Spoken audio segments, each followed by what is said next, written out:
Baahubali parts 2 కోసం జనాలు ఎంతలా వెయిట్ చేశారో యానిమల్ పార్ట్స్ 2 గురించి కూడా అంతే విధంగా వెయిట్ చేస్తున్నారు. కానీ సందీప్ వంగ ప్లాన్స్ అయితే దానికి కొంచెం డిఫరెంట్ గా ఉన్నాయి.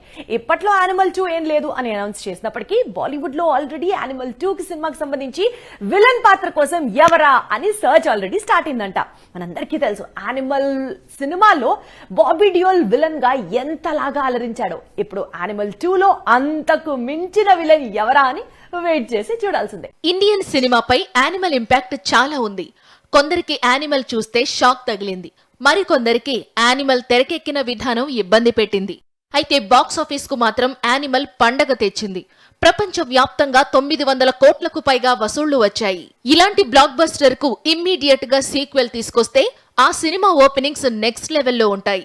అందుకే బాలీవుడ్ కొంతకాలంగా యానిమల్ సీక్వెల్ గురించి అంటే యానిమల్ పార్క్ గురించి సందీప్ వంగపై ప్రెషర్ తీసుకొస్తోంది.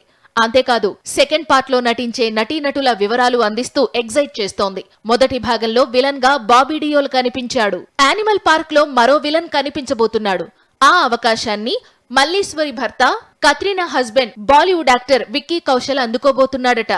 అయితే సందీప్ వంగ మాత్రం ఇప్పుడప్పుడే యానిమల్ పార్క్ తెరిచే అవకాశాలు లేవు అంటున్నాడు. ఎందుకంటే ముందుగా ప్రభాస్ హీరోగా స్పిరిట్ తెరకెక్కిస్తానంటున్నాడు. రాజాసాబ్, కల్కి సినిమాల షూటింగ్స్ ను రెబల్ కంప్లీట్ చేసుకొస్తే స్పిరిట్ షూట్ స్టార్ట్ చేస్తానంటున్నాడు Sandeep Vanga. So animal park open కావడానికి మరో 2-3 ఏళ్లు టైం పట్టడం ఖాయంగా కనిపిస్తోంది.